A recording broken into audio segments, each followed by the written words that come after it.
Friends, welcome on my YouTube channel psychology world. और आज की इस वीडियो में हम डिस्कस करने वाले हैं बीपीएससी के द्वारा लिया गया higher secondary examination psychology subject के लिए, जो कि अभी हाल ही में 26 अगस्त में एग्जामिनेशन लिया गया था। उसके पेपर को यहाँ पे हम डिस्कस करने वाले हैं आंसर के साथ में। तो आइए वीडियो को स्टार्ट करते हैं। तो जैसा आपको पता होगा, आप में से बहुत सारे कैंडिडेट्स ने ये एग्ज़ाम दिया भी होगा। एंड यहाँ पे टोटल 120 क्वेश्चंस पूछे गए थे, जिसमें से कि 40 क्वेश्चंस आपकी जनरल स्टडीज़ थी और 41 to 120 क्वेश्चंस आपके साइकोलॉजी पर बेस्ड थे। तो यहाँ पे हम दोनों ही पार्ट्स को देख लेंगे और आइए वीडियो को स्टार्ट करते हैं। Let's start. Part 1, general studies. English version question अगर आप देखना चाहते हैं तो यहाँ पे आप स्क्रीन को पॉज करके देख सकते हैं। यहाँ पे मैं हिंदी वाले क्वेश्चंस को रिपीट करूँगी, आप वीडियो को पॉज करके इंग्लिश वाले क्वेश्चंस को यहाँ पे देख सकते हैं। एंड यहाँ पे हम देखते हैं कि मैथ से क्वेश्चंस पूछे गए थे। 3 अंकों की कितनी संख्याएं 5 से विभाज्य हैं, और यहाँ पे 5-5 ऑप्शन वाले क्वेश्चंस थे और आयोग के द्वारा इसका आंसर ए दिया गया था, यानी कि option number A is the right answer. Question number 2 देखते हैं। ये इसकी वैल्यू पूछी गई है, एक कॉन्सेप्ट है जिसकी वैल्यू पूछी गई है कि यहाँ पे इसकी वैल्यू सॉल्व करने के बाद में क्या होगा, और यहाँ पे भी इसका राइट आंसर अकॉर्डिंग टू आयोग ऑप्शन नंबर ए 60.5 को करेक्ट आंसर बताया गया है। बाकी मैथ्स का क्वेश्चन है तो आप इसको अच्छे से आराम से पढ़ लीजिएगा, देख लीजिएगा क्या है। आगे देखते हैं क्वेश्चन नंबर 3। यहाँ पे डिस्टेंस, टाइम एंड डिस्टेंस से क्वेश्चन पूछा हुआ है और यहाँ पे इसका भी राइट आंसर ए दिया हुआ है। 3 घंटे 20 मिनट। क्वेश्चन है, दिल्ली और आगरा के बीच की दूरी 200 किलोमीटर है। मान लीजिए आप दिल्ली से आगरा एक कार से जा रहे हैं। यदि आप 120 किमी के लिए औसत गति 90 किमी प्रति घंटा और बाकी दूरी के लिए औसत गति 40 किमी प्रति घंटा बनाए रखते हैं तो आपको आगरा पहुँचने में कितना टाइम लगेगा एवरेज? तो 3 घंटे 20 मिनट, ये इसका राइट आंसर है। आगे देखते हैं। यहाँ प्रॉफिट लॉस से भी क्वेश्चन है। विक्रय मूल्य पर 10% की हानि, लागत मूल्य पर कितने % की हानि है? तो यहाँ पे option number A is the right answer, ये इसको करेक्ट बताया गया है। आगे देखते हैं। एक पिज़्ज़ा वाला पहले दिन 2/5 पिज़्ज़े, दूसरे दिन 3/4 पिज़्ज़ा और तीसरे दिन 9/16 पिज़्ज़ा का वितरण करता है। क्वेश्चन आप पूरा पढ़ लीजिएगा मैथ का। यहाँ पे इसका करेक्ट आंसर दिया हुआ है option number B. According to आयोग यहाँ पे हम आंसर को डिस्कस कर रहे हैं। आयोग के द्वारा जो आंसर की निकाली गई है उसी के बेसिस पे यहाँ पे आंसर बताया जा रहा है। आगे देखते हैं। यहाँ पे क्वेश्चन नंबर 6 है और क्वेश्चन को पूरा पढ़ लीजिएगा। क्वेश्चन नंबर 6 के लिए यहाँ पे right answer option number B को बताया गया है। इसके बाद आगे देखते हैं। इंग्लिश वर्जन क्वेश्चन है, आप चाहें तो इसको वीडियो पॉज करके इसको आप पूरा पढ़ सकते हैं।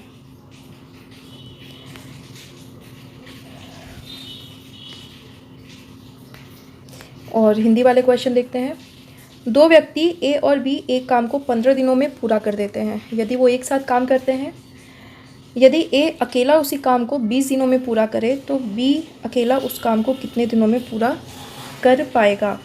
तो यहाँ पे ऑप्शन नंबर सी इसका करेक्ट आंसर बताया गया है, 60 डेज़ में, 60 दिनों में। आगे देखते हैं। यहाँ पे अंश और हर से क्वेश्चन पूछा हुआ है और ऑप्शन नंबर 8 के लिए यहाँ पे राइट आंसर हो जाएगा आपका ऑप्शन नंबर सी, 3/8। क्वेश्चन आप चाहें तो यहाँ पूरा देख सकते हैं। 5-5 ऑप्शन यहाँ पे पूछा गया है। एंड आगे देखते हैं क्वेश्चन नंबर 9। ये साइंस का क्वेश्चन है। यहाँ पे 2 कैंडेला का एक समदिग्ध स्रोत जितना प्रकाश फ्लक्स पैदा करता है वह है। यहाँ पे ऑप्शंस दे रखे हुए हैं। एंड यहाँ पे अकॉर्डिंग टू आयोग ऑप्शन नंबर सी को यहाँ करेक्ट आंसर बताया गया है। आगे देखते हैं। विंडो या घरेलू क्लीनर या परफ्यूम स्प्रेयर के रूप में इस्तेमाल की जाने वाली स्प्रे बोतलें निम्नलिखित में किस पर काम करती हैं? ऑप्शन है केशिका क्रिया, बर्नौली का सिद्धांत, पास्कल का सिद्धांत, और इनमें से एक से अधिक और इनमें से कोई नहीं। यहाँ ऑप्शन नंबर बी इसका राइट आंसर बताया गया है। आगे देखते हैं। क्षारीय लेड कार्बोनेट का व्यापारिक नाम क्या है? यहाँ ऑप्शन है सफ़ेदा, सिंदूर, लिटॉर्च, इनमें से एक से अधिक या इनमें से कोई भी नहीं। तो ऑप्शन नंबर ए सफ़ेदा या फिर वाइट लेड जिसको कहा जाता है वो इसका राइट आंसर बताया गया है। आगे देखते हैं। निम्नलिखित में से किस तत्व की परमाणु त्रिज्या सबसे बड़ी है? लिथियम, बेरिलियम, बेरॉन, इनमें से एक से अधिक या इनमें से कोई नहीं? तो option number A lithium is the right answer. आगे देखते हैं। ये इंग्लिश वर्जन क्वेश्चन आप चाहें तो वीडियो पॉज करके देख लीजिएगा। एंड हिंदी भी बहुत ज़्यादा डिफ़िकल्ट नहीं है, हिंदी भी आई थिंक आपको अच्छे से समझ में आ रही होगी। एंड इस तरह के पेपर जब हम कर लेते हैं, किसी भी स्टेट के पेपर हो, अगर आप इस तरह के पेपर्स को सॉल्व करते हैं उसी लेवल के, तो क्या होता है कि आपको उससे कहीं ना कहीं नॉलेज ही मिलती है। देखने को मिलता है कि आजकल किस तरह के क्वेश्चंस पूछे जा रहे हैं, उससे भी आपको सीखने को मिलता है इस क्वेश्चन का आंसर क्या होगा, इसका फॉर्मूला क्या होगा। तो इसलिए ज़रूरी नहीं है कि पर्टिकुलर आपने जिस स्टेट का फॉर्म भरा हुआ है सिर्फ उसी स्टेट के फॉर्म को देखें, आप अदर स्टेट के भी फॉर्म को देखते हैं तो उससे आपको बेनिफिट ही होता है। यहाँ क्वेश्चन नंबर 13 इस प्रकार है। पौधों में प्रदीप्ति कालिता की खोज करने वाले हैं। यहाँ पे 5 ऑप्शन दिया हुआ है और यहाँ option number A is the right answer. बाकी सारे ऑप्शंस आप पढ़ सकते हैं अपने according. And Stewart and Salisbury. Next है, केरल की शांत घाटी साइलेंट वैली संरक्षित है, क्यों? तो यहाँ पे क्योंकि इसमें पौधों और जानवरों की बहुत सी दुर्लभ प्रजातियाँ पाई जाती हैं, इसलिए इसको संरक्षित करके रखा गया है। बाकी सारे ऑप्शन भी आप पढ़ सकते हैं। आगे है, स्तनधारी में सामान्य श्वसन के दौरान डायाफ्राम होता है, किस तरह का होता है? तो ये ऑप्शन नंबर बी, ये चपटा होता है। 5 ऑप्शन है, धनुषाकार, चपटा, नीचे धंसा हुआ, इनमें से एक से ज़्यादा, इनमें से कोई नहीं। तो बेसिकली यहाँ पे ये चपटा सा होता है। नेक्स्ट है, शरीर की प्रतिरोधक क्षमता से जुड़ी सबसे महत्वपूर्ण कोशिका प्रकार है। 5 ऑप्शन दिया हुआ है यहाँ पे आपका, प्लेटलेट, लिम्फोसाइट, आरबीसी, इनमें से एक से अधिक और इनमें से कोई नहीं। तो यहाँ पे इनमें से कोई नहीं, यहाँ पे आयोग के अकॉर्डिंग इसका राइट आंसर बताया गया है। एंड आगे देखते हैं क्वेश्चन नंबर 17। ज्ञान दीपक नामक पुस्तक की रचना किस महान संत ने की थी? तो इस तरह के एग्जामिनेशंस में आपका एक बुक राइटर से रिलेट करके क्वेश्चन आपका पूछ ही लिया जाता है। तो यहाँ पे इवन इसको आप अलग से नोट करके भी रख लीजिएगा कि ज्ञान दीपक इस पुस्तक की रचना किसके द्वारा की गई थी?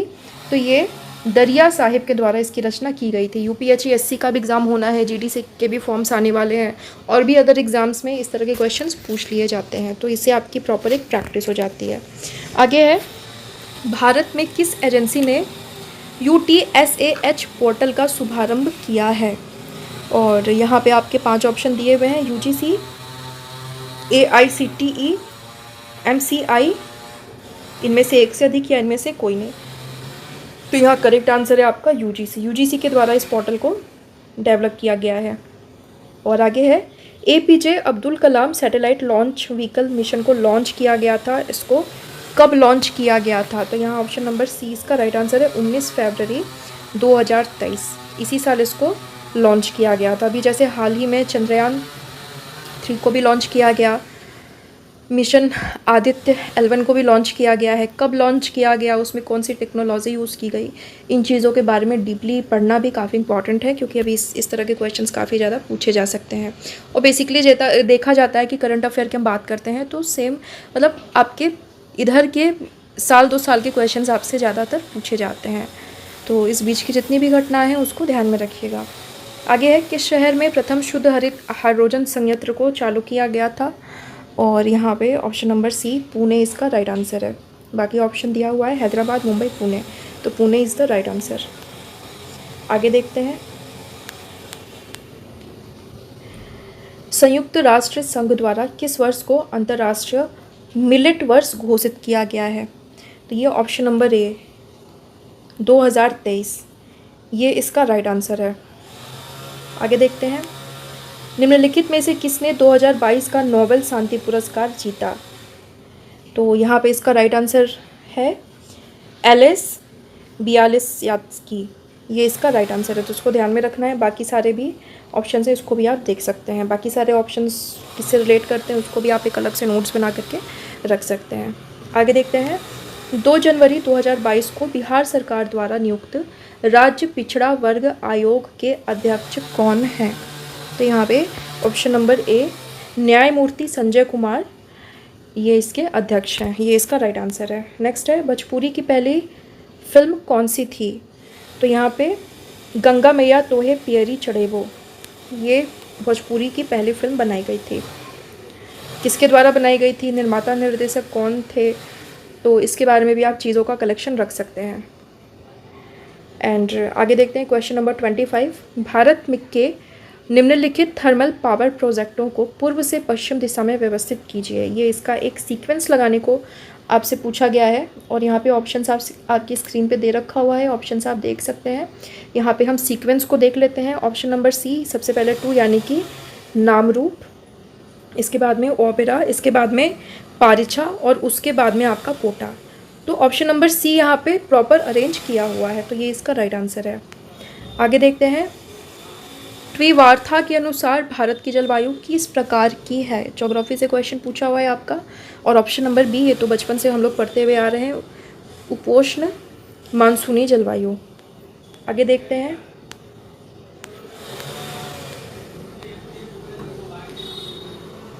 हैदराबाद में दक्षिण पश्चिम मानसून की वापसी की सामान्य तिथि क्या है?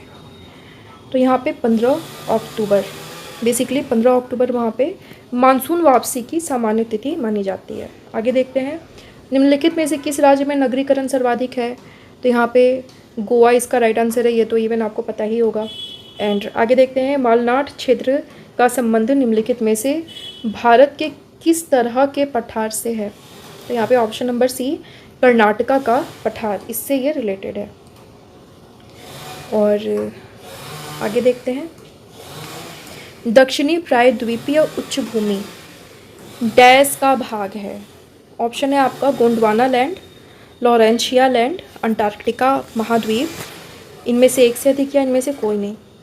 तो यहाँ पे इसका करेक्ट आंसर होगा फर्स्ट वाला, गोंडवाना लैंड इसका राइट आंसर है। चाहे तो इसको नोट करके भी रख सकते हैं, आगे के एग्जामिनेशन में आपको हेल्प मिलेगी इससे। एंड भारत की कुल जनसंख्या के सापेक्ष बिहार की जनसंख्या का प्रतिशत क्या है? तो क्योंकि बीपीएससी का क्वेश्चन है तो स्टेट से क्वेश्चन आपके पूछे ही जाते हैं। तो ऑप्शन नंबर ए है यहाँ पे 8.58%। आप मुझे कमेंट करके बताइएगा कि लास्ट टाइम जनगणना कौन से ईयर में हुई थी, ये कमेंट करके आपको बताना है। एंड आगे देखते हैं। निम्नलिखित में से कौन सा जोड़ा बिहार के दक्षिण गंगा क्षेत्र से मेल नहीं खाता है? यहाँ पे ऑप्शन आप देख सकते हैं स्क्रीन पे, पटना मुंगेर, गया अरवल और पटना वैशाली। तो यहाँ पे पटना वैशाली इसका करेक्ट आंसर है, ये दक्षिण गंगा क्षेत्र से रिलेट नहीं है। आगे देखते हैं। इंग्लिश वर्जन क्वेश्चन देखना है तो आप यहाँ पे स्क्रीन को पॉज करके देख सकते हैं, जूम करके देख लीजिएगा, स्क्रीनशॉट लेके बाद में देख लीजिएगा। और यहाँ बात करते हैं क्वेश्चन नंबर 33। नव भारत का पैगंबर कौन कहलाता है? हिस्ट्री यहाँ पे स्टार्ट हो गई है। एंड दादा भाई, यहाँ पे ऑप्शन है राजा राम मोहन राय। 5 ऑप्शन है, राजा राम मोहन राय, दयानंद सरस्वती और दादा भाई नौरोजी। तो यहाँ पे option number A is the correct answer. Raja Ram Mohan Roy को नव भारत का पैगंबर कहा जाता है। नेक्स्ट है। बंकिम चंद्र चट्टोपाध्याय के आनंद मठ में किस विद्रोह का उल्लेख है? ऑप्शन है आपका सन्यासी, संथाल और नील विद्रोह। तो यहाँ पे ऑप्शन नंबर ए सन्यासी यहाँ पे इसका करेक्ट आंसर है। नेक्स्ट है। लंदन में अभिनव भारत का संस्थापक कौन था? विनायक दामोदर सावरकर, PM बापट या फिर श्यामजी कृष्ण वर्मा। तो यहाँ पे इसका करेक्ट आंसर है ऑप्शन नंबर ए, विनायक दामोदर सावरकर। नेक्स्ट है। गदर पार्टी की स्थापना कहाँ हुई थी? फ्रांस, जर्मनी और संयुक्त राज्य अमेरिका। इसके साथ ही उपयुक्त में से एक से अधिक या फिर उपर्युक्त में से कोई भी नहीं। तो यहाँ पे इसका करेक्ट आंसर हो जाएगा ऑप्शन नंबर सी, संयुक्त राज्य अमेरिका में गदर पार्टी की स्थापना हुई थी। नेक्स्ट है। बिरसा मुंडा द्वारा किसको कमांडर इन चीफ नियुक्त किया गया था? यहाँ पे 3 ऑप्शन है, देमका मुंडा, गया मुंडा और सुंदर मुंडा। तो यहाँ पे इसका राइट आंसर है उपर्युक्त में से कोई भी नहीं। इसमें जो ऑप्शन दिए गए हैं वो कोई भी यहाँ पे मेल नहीं खाता है। नेक्स्ट है। बिहार समाजवादी पार्टी का गठन जिन्होंने किया था? यहाँ पे 3 नाम दिए हुए हैं, फूलन चंद्र तिवारी और राजेंद्र प्रसाद। नेक्स्ट है। फूलन प्रसाद वर्मा और जयप्रकाश नारायण। नेक्स्ट है। राजकुमार शुक्ल और स्वामी अग्निवेश। तो यहाँ पे करेक्ट आंसर है ऑप्शन नंबर बी, फूलन प्रसाद वर्मा और जयप्रकाश नारायण। नेक्स्ट है। बिहार प्रोविंशियल कांग्रेस कमेटी जिसका मुख्यालय पटना में है का गठन किस वर्ष हुआ? 1908, 1910 और 1906। तो यहाँ पे option number A 1908 is the right answer. Next है। 1930 में पटना में अनुशीलन समिति की एक शाखा की स्थापना किसने की थी? रामानंद सिन्हा, सतीश झा, सचेंद्र नाथ सान्याल, और इनमें से एक से अधिक, इनमें से कोई नहीं।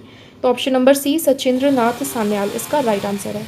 तो यहाँ पे आपका जनरल स्टडीज़ का पार्ट कंप्लीट होता है। यहाँ हम देखते हैं कि आपके करंट अफेयर से भी 3 से 4 क्वेश्चंस आपके पूछे गए। इसके बाद में आपका हिस्ट्री से भी 4-5 क्वेश्चंस हैं, ज्योग्राफी से भी क्वेश्चंस हैं, साइंस और मैथ से भी क्वेश्चंस आपसे पूछे गए हैं। तो हर पार्ट को यहाँ पे कवर किया गया है। अब यहाँ पे पार्ट 2 साइकोलॉजी का क्वेश्चंस यहाँ पे स्टार्ट होते हैं।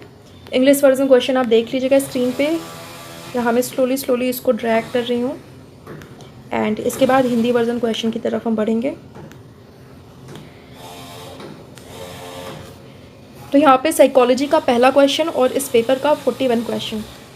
मनोविज्ञान में किस उपागम को प्रायः तृतीय शक्ति के रूप में वर्णित किया गया है और अपने व्यवहार को निर्धारित करने में व्यक्ति की चयन करने की स्वतंत्रता पर केंद्रित है? बहुत ही सिंपल क्वेश्चन है, बहुत ईजी क्वेश्चन है, बहुत सारे अपनी वीडियो में मैंने बताया भी हुआ है। आप मुझे इसका आंसर कमेंट करके बताएंगे। यहाँ पे ऑप्शंस मैं पढ़ देती हूँ। जैव मनोवैज्ञानिक उपागम, संज्ञानात्मक मनोविज्ञान, व्यवहारवाद, उपर्युक्त में से एक से अधिक और इनमें से कोई नहीं। तो यहाँ पे इनमें से कोई नहीं, जो ऑप्शंस दिए हुए हैं इनमें से किसी को भी तृतीय बल की संज्ञा नहीं दी है। तो मनोविज्ञान का थर्ड फोर्स तृतीय बल कौन सा है, आप मुझे कमेंट करेंगे। नेक्स्ट है प्रयोगात्मक अनुसंधान एवं अर्ध प्रयोगात्मक अनुसंधान में अंतर किस आधार पर किया जा सकता है? स्वतंत्र चरों में जोड़ तोड़ के आधार पर, प्रायोगिक स्थिति में प्रयोज्यों का यादृच्छिक आवंटन के आधार पर, कारण कार्य संबंधों का अध्ययन के आधार पर, इनमें से एक से अधिक, इनमें से कोई भी नहीं। तो यहाँ पे ऑप्शन नंबर बी प्रायोगिक स्थिति में प्रयोज्यों का यादृच्छिक आवंटन के आधार पर। तो बेसिकली प्रयोगात्मक अनुसंधान, क्वासी रिसर्च एक्सपेरिमेंट, इस पर प्रॉपर मेरी डिटेल्ड वीडियो बनी हुई है, प्लेलिस्ट में जाकर के देख लीजिएगा। नेट JRF सेकेंड यूनिट मैंने पूरा ही कवर करवाया है, जिसमें इसको मैंने डिटेल में बताया हुआ है। वैसे क्वेश्चन बहुत सिंपल है, थोड़ा भी आपने पढ़ा होगा तो इसको ईजिली आप सही आंसर कर सकते हैं। नेक्स्ट है अर्थगत स्मृति के अनुक्रमिक नेटवर्क का प्रतिपादन किसने किया था? यहाँ पे 3 ऑप्शन है, स्टर्नबर्ग, कॉलिंस, किल्वियन और ट्यूलविंग। तो यहाँ पे ऑप्शन नंबर बी यानी कि कॉलिंस और किल्वियन इसका राइट आंसर है। नेक्स्ट है क्वेश्चन नंबर 44। निम्नलिखित में से कौन सा एक बुद्धि का समूह परीक्षण नहीं है? यहाँ पे ऑप्शंस हैं ऑटिस लेरन परीक्षण, संज्ञानात्मक योग्यता परीक्षण और हैनमन नेल्सन परीक्षण। तो यहाँ पे आयोग के अनुसार यहाँ पे इनमें से कोई भी नहीं इसका राइट आंसर है, क्योंकि ये सब बुद्धि परीक्षण ही बुद्धि को ही मापते हैं। तो इनमें से कोई भी यहाँ पे सही आंसर नहीं है। तो option number E is the right answer for this question. Next है कैटल के संस्कृति शुद्ध बुद्धि परीक्षण से यह अनुमानित किया जाता है कि यह मापन करता है स्टफिक बुद्धि का और स्थिर बुद्धि का शाब्दिक प्रवाह का। तो यहाँ पे ऑप्शन नंबर बी और स्थिर बुद्धि का यहाँ पे मापन किया जाता है, ये इसका राइट आंसर है। नेक्स्ट है एक मनोवैज्ञानिक संख्यात्मक योग्यता का एक नया परीक्षण विकसित करता है। वह छात्रों को इस परीक्षण के प्राप्तांकों का सहसंबंध हाल ही में संपन्न उनकी गणित की परीक्षा में प्राप्त अंकों के साथ निकालता है। यह सहसंबंध पर्याप्त उच्च है, यह इंगित करता है। तो यहाँ पे रिलायबिलिटी के टाइप से आपका क्वेश्चन पूछा हुआ है, इसको भी मैंने डिटेल में करवा रखा है अपने चैनल पे। UGC नेट प्लेलिस्ट में चले जाइएगा, वहाँ पे यूनिट 3 मैंने पूरा कवर करवाया हुआ है, वहाँ आपको ये पूरी वीडियो डिटेल में मिल जाएगी। तो यहाँ पे आयोग के अनुसार इसका आंसर है उपयुक्त में से, उपरयुक्त में से कोई भी नहीं, मतलब इनमें से कोई भी नहीं इसका राइट आंसर है। आगे देखते हैं।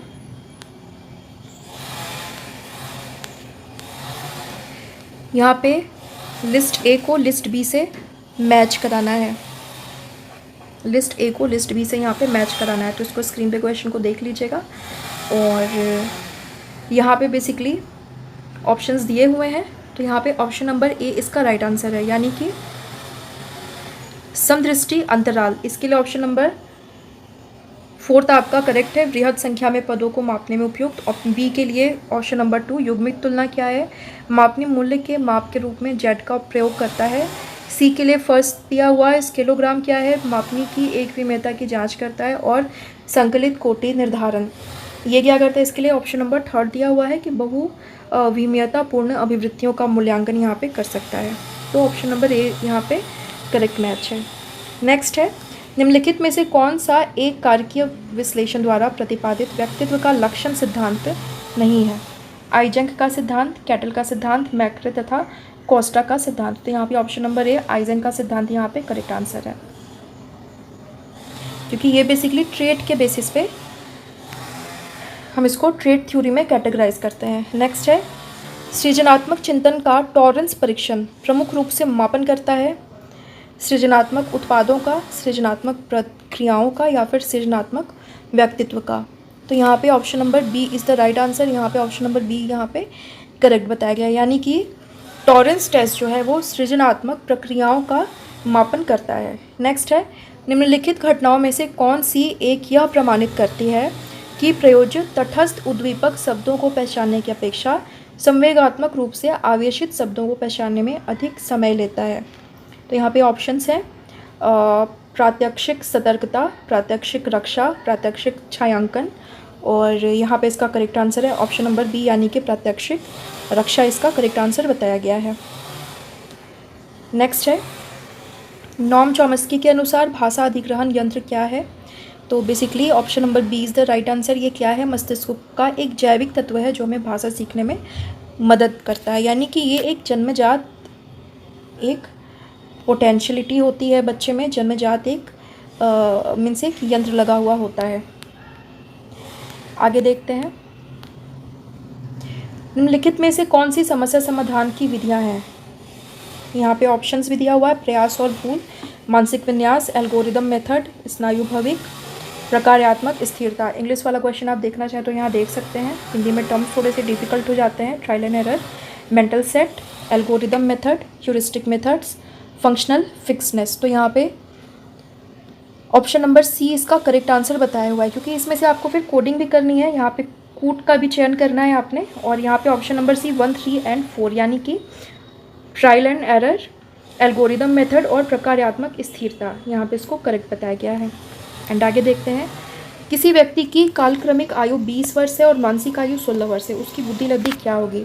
तो बेसिकली आयु का फॉर्मूला आपको पता ही होगा क्या है, एंड इसके बेसिस पे इसको फटाफट से हम देख के ही इसको बता सकते हैं। IQ लेवल यहाँ पे 80 है, यानी कि option number C is the right answer. इसके बाद आगे देखते हैं क्वेश्चन नंबर 54। अर्जुन की माँ जब उसे गृह कार्य करने के लिए टीका टिप्पणी करती है तो वह क्रोधित हो उठता है। जब वह अंततः गृह कार्य कर लेता है तो उसकी माँ टीका टिप्पणी करना बंद कर देती है। अब वह बिना टीका टिप्पणी के अपना गृह कार्य करता है। यहाँ पे टीका टिप्पणी ने निम्नलिखित में से किस रूप में कार्य किया हुआ है? तो ये रेनफोर्समेंट से आपका क्वेश्चन पूछा गया है, और ऑप्शन नंबर सी यानी कि नकारात्मक पुनर्बलन। नकारात्मक पुनर्बलन क्या है? चीज़ों को उससे बचने के लिए हम उस चीज़ को सीखते हैं। तो यहाँ पे टीका टिप्पणी से बचने के लिए वो होमवर्क करना सीख गया, तो इसलिए ये नकारात्मक पुनर्बलन का एग्जाम्पल है। नेक्स्ट है, लोगों की प्रत्यक्षात्मक संज्ञानात्मक शैलियों में अंतर होता है, जिसका कारण हो सकता है। तो यहाँ पे ऑप्शन है, लोगों का प्रत्यक्षीकरण किस सीमा तक लचीला है, उसके व्यक्तित्व का पहलू, कठोर विश्वास, क्षेत्र निर्भरता अथवा स्वतंत्रता, और प्रेरक। अब यहाँ पे आपकी कोडिंग दी हुई है, और यहाँ पे कोडिंग के अकॉर्डिंग उपर्युक्त में से कोई भी नहीं इसका राइट आंसर बताया गया है अकॉर्डिंग टू आयोग। आगे देखते हैं,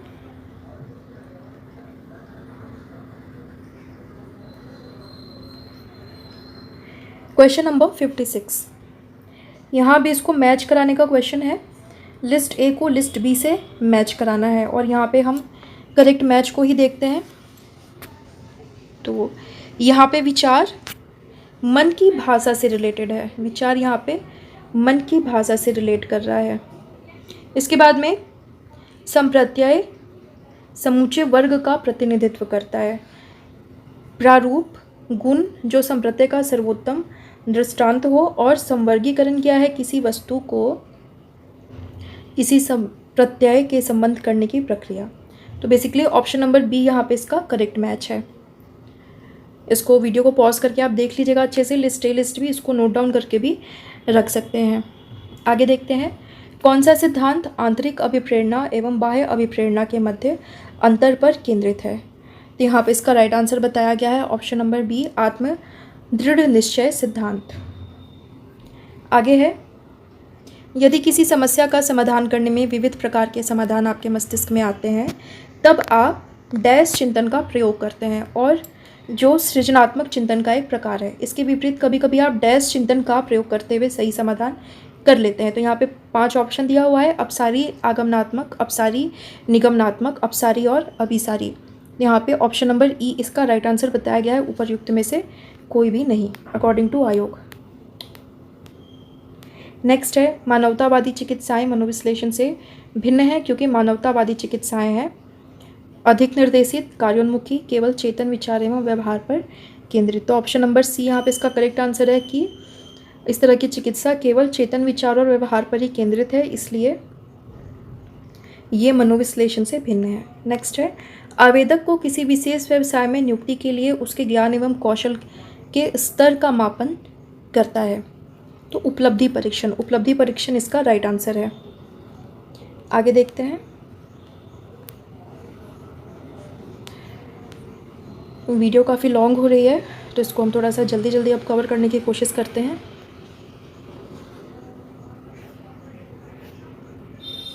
यहाँ भी लिस्ट ए को लिस्ट बी से मैच कराना है एंड लिस्ट ए को अच्छे से पढ़िए, लिस्ट बी के साथ में आप खुद ही ट्राई करिए कि ये कैसे मैच कर पाएगा।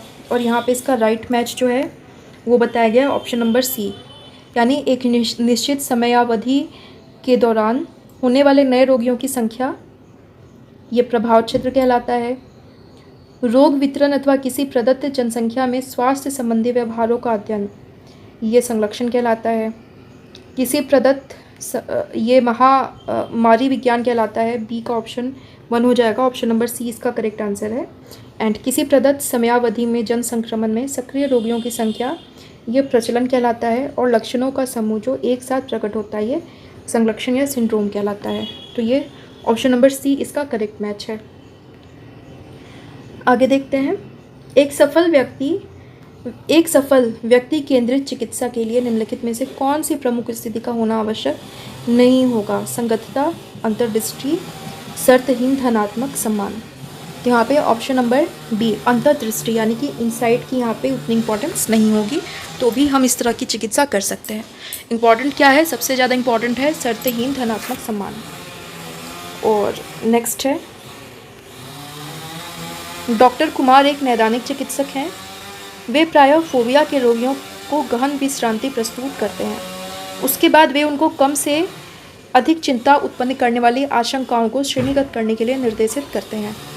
अंत में वे धीरे धीरे एक एक करके उनके डरों की तह को खोलते हैं और रोगियों को उनकी चिंताओं को नियंत्रित करने में मदद करते हैं। अब उनका ये जो पैटर्न है, उनका ये जो तरीका है ट्रीटमेंट देने का, वो कौन सा पैटर्न कहलाता है? ये क्रमबद्ध असंवेदीकरण बिहेवियर थेरेपी के अंतर्गत आता है। सिस्टमैटिक डिसेंसिटाइजेशन, उसके तहत ये यहाँ पे थेरेपी दी जा रही है, जो कि फोबिया के लिए, ओसीडी के लिए काफ़ी हेल्पफुल मानी जाती है ये थेरेपी। नेक्स्ट है, DSM-4 के अनुसार रोग भ्रम को किस विकृति के अंतर्गत वर्गीकृत किया गया है? तो यहाँ पे देखिए अभी प्रेजेंट में क्या है, DSM-5 चल रहा है। DSM-5 वर्जन चल रहा है जो कि 2022 में आया था, लेकिन फिर भी अभी भी DSM-4 से भी क्वेश्चंस आपके काफ़ी ज़्यादा पूछे जाते हैं। DSM-5 से एक आधा क्वेश्चंस पूछ लिए जाते हैं। DSM-5 के क्वेश्चंस अभी नहीं पूछे जा रहे हैं, तो यहाँ पे आपके लिए रिस्पॉन्सिबिलिटी बढ़ जाती है। साइकोलॉजी के किसी भी एग्ज़ाम की तैयारी कर रहे हैं तो आपको DSM-4 से लेकर के DSM-5 इसके बीच में मतलब 4 अलग अलग वर्जन आ गया, यानी DSM-4, DSM-4 DSM-5 और DSM-5 इन सबको अच्छे से स्टडी करना आपके लिए मस्ट हो जाता है। तो यहाँ पे इसके लिए राइट आंसर है इनमें से कोई भी नहीं, यानी कि इसको अलग से वर्गीकृत किया गया। यहाँ पे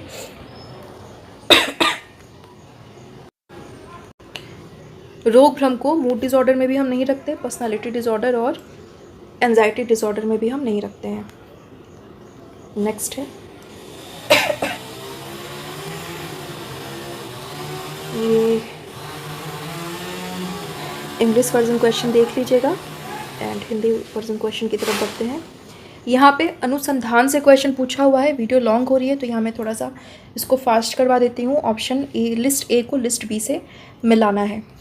तो यहाँ पे जो कोडिंग दी हुई है ऑप्शन नंबर ए इसका राइट आंसर है। ए के अकॉर्डिंग ए का 4, बी का 1, सी का 2 और डी का 3 यहाँ पे करेक्ट बताया गया है। तो इसको आप वीडियो को पॉज करके अच्छे से आराम से इसको बैठकर देख लीजिएगा। एंड आगे देखते हैं। सचिन इस प्रकार का व्यक्ति है जो निरंतर श्रेष्ठता के लिए प्रयास करता है। जब वह तीव्र संतोष का अनुभव करता है, जब वह नवीन कार्य में निपुणता प्राप्त करने में सक्षम होता है। सचिन में अधिकांशतः उच्च डैश विद्यमान है। किस तरह का अचीवमेंट मोटिव उसके अंदर विद्यमान है, इससे क्वेश्चन पूछा हुआ है। और यहाँ पे ऑप्शन नंबर ए, अचीवमेंट मोटिवेशन उसके अंदर काफ़ी हायर है। अचीवमेंट मोटिवेशन एक ऐसा मोटिवेशन है जो कि वैसे तो ये साइकोलॉजिकल या फिर सोशल मोटिव कहलाता है, लेकिन एक टाइम पर आने के बाद में ये बायोलॉजिकल मोटिव के रूप में कन्वर्ट हो जाता है। इसके बाद आगे देखते हैं, निम्नलिखित में से किस मनोवैज्ञानिक ने सर्वप्रथम अनुभाविक आधार पर स्थापित किया कि सामाजिक तनाव शारीरिक स्वास्थ्य को विकृत करती है। तो ये हंस सैली ने इसमें बहुत अच्छा काम किया था। और लेकिन इनसे भी पहले यहाँ पे होम्स और राहे इसका यहाँ पे राइट आंसर है। नेक्स्ट है, आत्मपूरक भविष्यवाणी से क्या तात्पर्य है। यहाँ पे ऑप्शन दिए हुए हैं, 5 ऑप्शन दिया हुआ है यहाँ पे। और ऑप्शन नंबर बी, यानी कि जब कोई अपराधियों एवं उनके दंड के संबंध में भविष्य का अनुमान लगाता है, तब यह आत्मपूरक भविष्यवाणी कहलाता है। आगे बढ़ते हैं,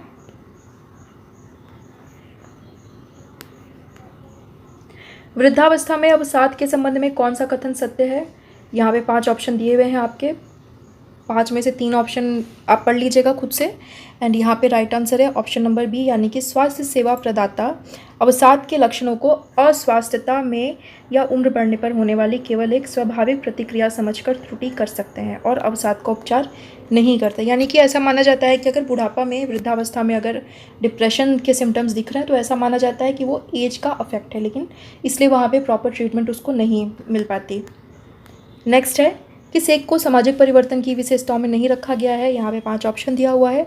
और ऑप्शन नंबर सी, यानी कि सामाजिक परिवर्तन की गति नियमित होती है, ये इसका राइट आंसर है। यानी कि सामाजिक परिवर्तन की गति अनियमित सी होती है।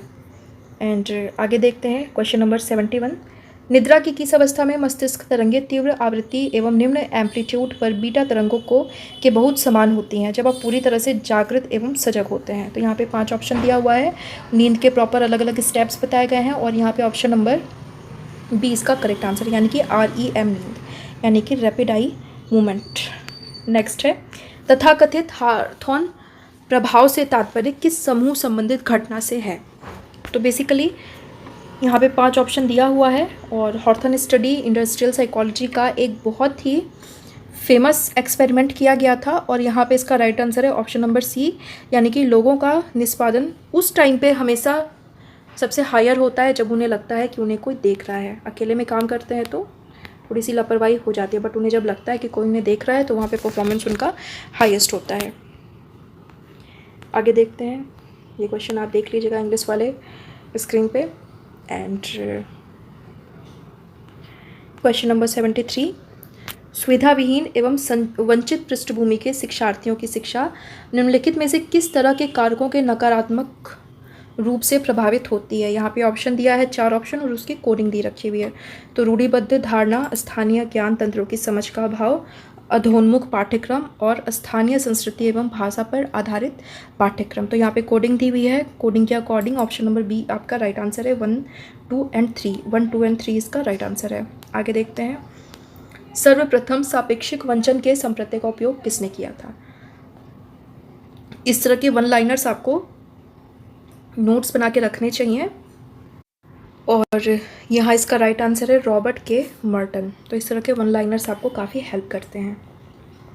एंड आगे बात करते हैं, सुविधा विहीन पृष्ठभूमि के बच्चों को शिक्षा प्रदान करने के लिए अध्यापक को क्या करना चाहिए। तो बेसिकली यहाँ पे 5 ऑप्शन दिया हुआ है, इसको पढ़ लीजिएगा। और इसका राइट आंसर है ऑप्शन नंबर बी, उनके बारे में सूचनाएं एकत्रित करनी चाहिए और उन बच्चों को कक्षा की चर्चाओं में सम्मिलित करना चाहिए। आगे है क्वेश्चन नंबर 76, निम्नलिखित में से कौन सा एक कारक राष्ट्रीय एकीकरण को बढ़ावा नहीं देता। संवैधानिक प्रावधान, सरकारी उपक्रम, राष्ट्रीय त्यौहार एवं प्रतीक, और इनमें से सभी, इनमें से कोई नहीं। तो यहाँ पे आयोग के अनुसार ऑप्शन नंबर ई जो है इसका करेक्ट आंसर बताया गया है।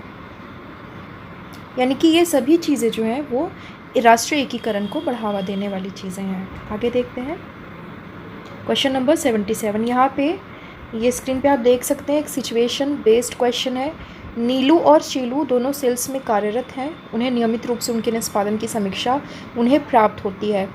नीलू इन समीक्षाओं से खुश है क्योंकि उसे ये समीक्षाएं अच्छा सेल्स एजेंट बनाने में मदद करती हैं। शीलू दूसरी ओर नकारात्मक प्रतिपुष्टि की प्राप्ति को पसंद नहीं करती क्योंकि इससे उसके आत्मादर को चोट पहुंचती है और वह उसे चिंतित बनाती है। किसमें अधिक उपलब्धि अभिप्रेरक का होना माना गया है और क्यों? यहाँ पे ऑप्शन दिए हुए हैं, 5 ऑप्शन आप देख सकते हैं। ऑप्शन ए है दोनों में से किसी में भी उपलब्धि प्रेरक नहीं होगा, दोनों में ही उपलब्धि प्रेरक है। शीलू क्योंकि वह नकारात्मक फीडबैक प्राप्त करना पसंद नहीं करती, इनमें से एक से अधिक, इनमें से कोई नहीं।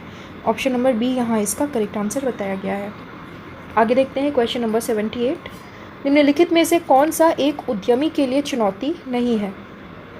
अपने व्यापार की नकदी के प्रवाह का प्रबंधन करना, नए कर्मचारियों की भर्ती करना, बाजार में उत्पाद का चयन एवं बिक्री की सेवा करना, इनमें से एक से अधिक और इनमें से कोई नहीं। तो ऑप्शन नंबर ई जो है इसका यहाँ पे करेक्ट आंसर बताया गया है। तो क्वेश्चन को आप लोग थोड़ा सा ध्यान से पढ़िए। यहाँ पे देखिए क्वेश्चन पूछा गया है उद्यमी के लिए चुनौती नहीं है, मीन्स ये सारी चीज़ें चुनौतियाँ हैं। अब कई बार कैंडिडेट्स क्वेश्चन को जल्दी जल्दी पढ़ लेते हैं और उन्हें लगता है क्या है पूछा गया है और वो गलत टिक करके आ जाते हैं। तो क्वेश्चन को ध्यान से पढ़िए, क्या नहीं है ये पूछा गया है यहाँ पे। आगे देखते हैं, इसमें से कौन सा कथन गलत है? चेतना की परिवर्तित अवस्था किसी व्यक्ति को हानि पहुँचा सकती है। चेतना की परिवर्तित अवस्था किसी व्यक्ति के लिए मददगार हो सकती है। चेतना की परिवर्तित अवस्था उत्पन्न करने के लिए औषधि का उपयोग एकमात्र माध्यम है। तो यहाँ पे ऑप्शन नंबर सी इसका राइट आंसर हो जाएगा। आगे देखते हैं, उद्यमिता का जनक किसे माना गया है? और यहाँ पे इसका राइट आंसर है ऑप्शन नंबर ए, जोसेफ शुम्पेटर। ये ध्यान में रखना है। एंड आगे देखते हैं, मनोविज्ञान व्यक्ति की या के डैश और डैश का वैज्ञानिक अध्ययन करता है। ऑप्शन है साइकोलॉजी की डेफिनेशन से यहाँ पे क्वेश्चन पूछा हुआ है, तो आप कमेंट करके बताइएगा यहाँ पे क्या होगा। ये क्वेश्चन का आंसर मैं आपके ऊपर छोड़ती हूँ। नेक्स्ट है, सृजनात्मकता का वैज्ञानिक अध्ययन किसने प्रारंभ किया? यहाँ पे ऑप्शन नंबर बी इसका राइट आंसर हो जाएगा, गिलफोर्ड। गिलफोर्ड ने इसकी क्रिएटिविटी के बारे में डिटेलिंग करी थी। आगे देखते हैं, व्यक्तित्व व्यक्ति के भीतर उन वैज्ञानिक गुणों का गत्यात्मक संगठन है। डेफिनेशन पूछा गया है, ये डेफिनेशन किसके द्वारा दी गई?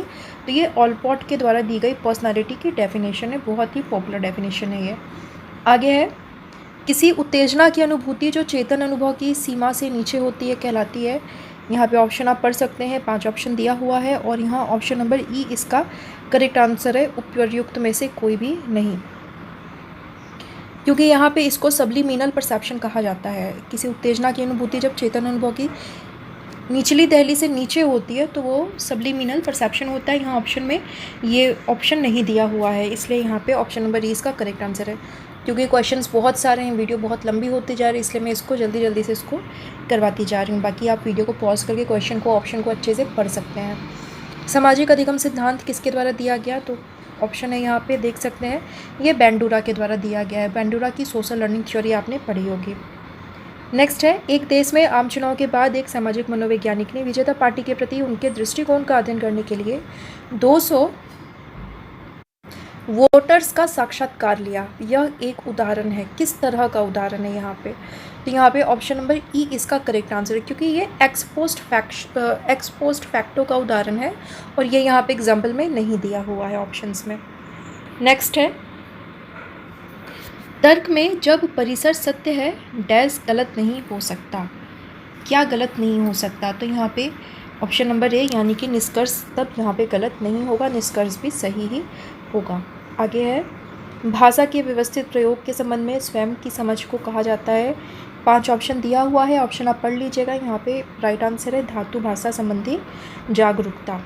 नेक्स्ट है, जब हाल ही में अधिगमित सूचना पहले से गृहीत सूचना की धारणा पर प्रतिकूल प्रभाव डालती है तो इस घटना को कहते हैं। ये फॉरगेटिंग से क्वेश्चन आ रखा हुआ है और यहाँ पे ऑप्शन नंबर बी यानी कि पृष्ठोन्मुख अवरोध इसका करेक्ट आंसर हो जाएगा। ये थ्योरी किसके द्वारा दी गई थी? अग्रोन्मुखी और पृष्ठोन्मुखी प्रावरोध किसके द्वारा दी गई थी? ये आप कमेंट करके ज़रूर बताइएगा। आगे देखते हैं, प्रत्येक कर्मचारी के कार्य निष्पादन की वार्षिक या अर्धवार्षिक रेटिंग फीडबैक के साथ उन्हें प्राप्त रेटिंग के बारे में को कहते हैं? यहाँ पे 5 ऑप्शन दिया हुआ है आपका, एंड यहाँ पे ऑप्शन नंबर ए यानी कि कार्य निष्पादन मूल्य निरूपण इसका करेक्ट आंसर हो जाएगा। नेक्स्ट है, नए या चुनौतीपूर्ण कार्य पर निपुणता हासिल करने वाले बच्चे के प्रयासों को जिस प्रकार से अध्यापकों, अभिभावकों या ज़्यादा निपुण व्यक्तियों द्वारा नम्य या तथा प्रासंगिक ढंग से प्रोत्साहित किया जाता है, उसे क्या कहा जाता है? यहाँ पे ऑप्शन नंबर ए इसका राइट आंसर है। स्कैफोल्डिंग इसको यहाँ पे कहा जाता है। वाइगॉत्स्की की थ्योरी से क्वेश्चन ये पूछा हुआ है। नेक्स्ट है, इसमें से कौन सा सिद्धांत यह भविष्यवाणी करता है कि कार्य की अभिप्रेरणा कम होगी यदि कर्मी समझता है कि उसके प्रयत्न में वृद्धि उसकी निष्पादनता पर कम या कोई प्रभाव नहीं डालेगी? तो यहाँ पे 5 ऑप्शन दिया हुआ है। ऑप्शन नंबर सी इसका राइट आंसर है। ऑप्शन नंबर सी यानी कि प्रत्याशा सिद्धांत यहाँ पे इसका करेक्ट आंसर होगा। प्रत्याशा सिद्धांत किसके द्वारा दिया गया, ये आप कमेंट करके ज़रूर बताइएगा। नेक्स्ट है क्वेश्चन नंबर 93। 120 क्वेश्चन हैं टोटल। सो निम्नलिखित परीक्षणों को प्रक्षेपणीय निकष के आधार पर इसको मीन्स अरेंज करना है। कुछ नीचे प्रोजेक्टिव टेक्निक्स दिए हुए हैं जिसको कि अरेंज करना है। TAT है और इसके बाद में रुसार्क स्याही धब्बा टेस्ट है, विभेदक अभिक्षमता परीक्षण है और अपूर्ण वाक्य रिक्त परीक्षण है। तो इसको अरेंज करना है। तो यहाँ पे सही सीक्वेंस जो होगा वो यहाँ पे इसमें से कोई भी नहीं को बताया गया है। आयोग के अनुसार इसका आंसर ऑप्शन नंबर ई को बताया गया है। नेक्स्ट है, कैटल के सांस्कृतिक समता बुद्धि परीक्षण की विशेषताएं कौन कौन सी हैं? 4 ऑप्शन है यहाँ पे। इसके बाद इसमें इसकी कोडिंग करी हुई है।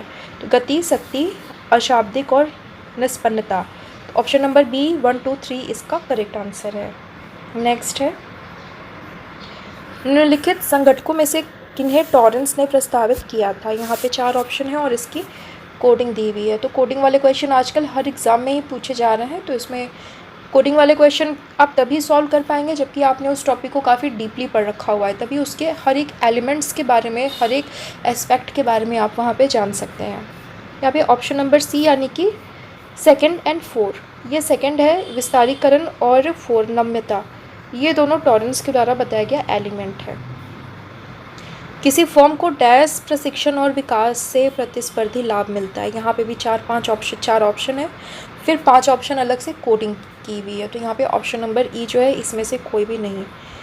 ऑप्शन नंबर ई इसका करेक्ट आंसर यहाँ पे बताया हुआ है। क्वेश्चन को आप पूरा पढ़ लीजिएगा, ऑप्शंस को भी पढ़ लीजिएगा। एंड आगे है, निम्नलिखित में से कौन सा सही क्रम है? ये फ्राइड की थ्योरी से क्वेश्चन आया हुआ है, तो ये आप सभी को पता होगा इसका राइट सीक्वेंस क्या है। And option number C oral, anal, phallic, मुखीय अवस्था, गुदी अवस्था, लैंगिक अवस्था, सीसनी अवस्था, जनीय अवस्था इसका करेक्ट आंसर है। नेक्स्ट है, थर्स्टन द्वारा निम्नलिखित में से किन का पता नहीं लगाया गया? प्रेरणा, स्थानिक, प्रतीकात्मक और शब्दार्थ विषयक। तो यहाँ पे ऑप्शन नंबर बी यानी कि स्थानिक जो है इसका 3rd और 4 प्रतीकात्मक और शब्दार्थ विषयक, ये थर्स्टन के द्वारा नहीं दिया गया था कॉन्सेप्ट। नेक्स्ट है 99, सुसंगत पहचान विकसित करने में विफलता किसके परिणाम स्वरूप होती है? हीन भावना, भूमिका उलझन, निष्क्रियता। ये प्रॉपर ये एडलर की थ्योरी से क्वेश्चन आपका आ रखा हुआ है। ऑप्शन नंबर बी यानी कि भूमिका उलझन, एरिक एरिक्सन की थ्योरी है ये, एरिक एरिक्सन की थ्योरी से क्वेश्चन है और ऑप्शन नंबर बी यानी कि भूमिका उलझन यहाँ पे इसका करेक्ट आंसर है। नेक्स्ट है क्वेश्चन नंबर 100, मैक्लीलैंड के योगदान की सबसे अधिक भूमिका है? किस फील्ड में इनका सबसे ज़्यादा कंट्रीब्यूशन है? तो यहाँ पे इन्होंने उपलब्धि अभिप्रेरक पर बहुत ज़्यादा काम किया हुआ है। प्रॉपर उपलब्धि की थ्योरी भी इन्होंने डिफाइन की हुई है, तो इसके लिए हम इनको याद करते हैं।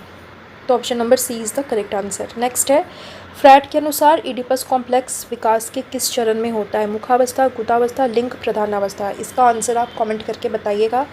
फ्रैड की थ्योरी से यहाँ हम देख रहे हैं कि काफ़ी सारे क्वेश्चन है। इवन साइकोलॉजी का कोई भी एग्ज़ाम हो, फ्रैड की थ्योरी से आपके 6 से 7 क्वेश्चन पूछे ही जाते हैं।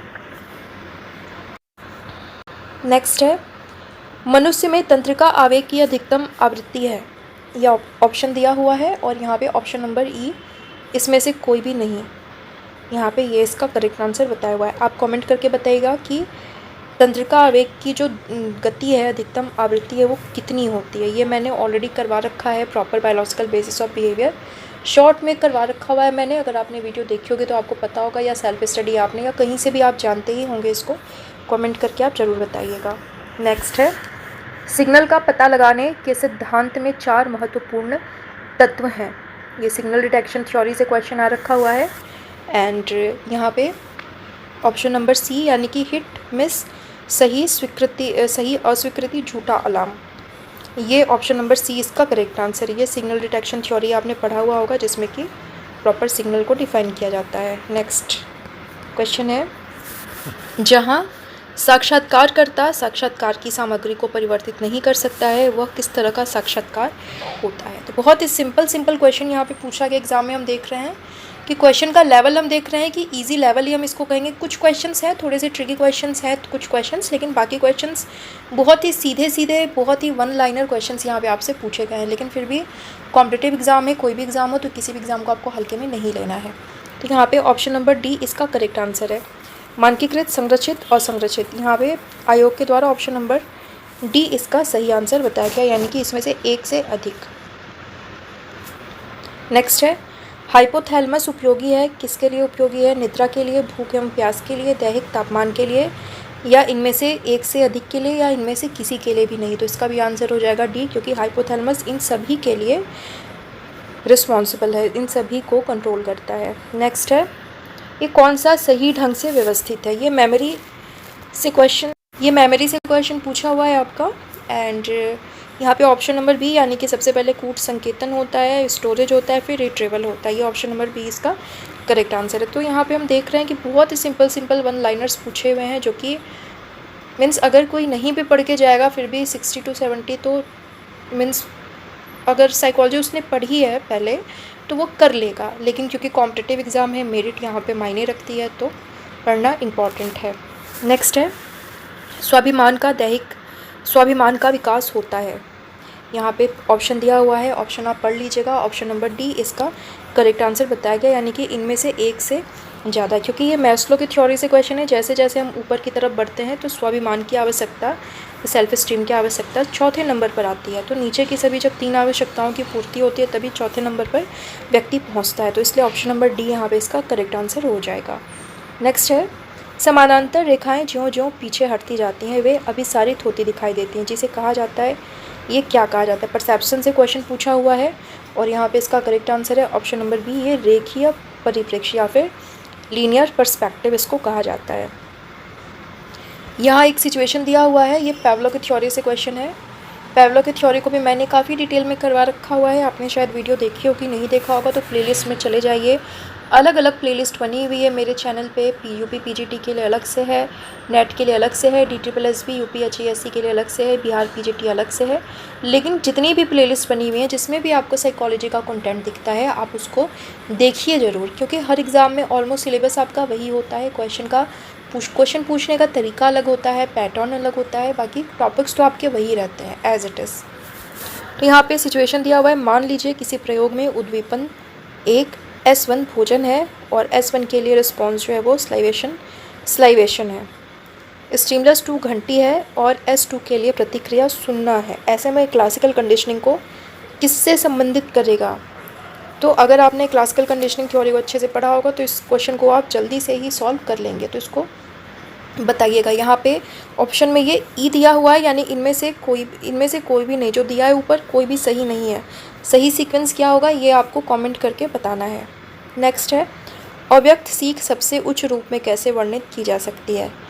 और यहाँ पे ऑप्शन नंबर 20 का राइट आंसर है, यानी कि सीखना जो कि व्यवहार परिवर्तन में तुरंत परिलक्षित नहीं होता है। लेटेंसी लर्निंग किसके द्वारा दिया गया है, लेटेंसी लर्निंग किसके द्वारा दिया गया है, अव्यक्त सीखना, ये कमेंट करके ज़रूर बताइएगा। इससे आपकी थोड़ी प्रैक्टिस भी होगी। एंड आगे देखते हैं क्वेश्चन नंबर 111। तनाव से निपटने के लिए निम्नलिखित में से कौन सा महत्वपूर्ण है।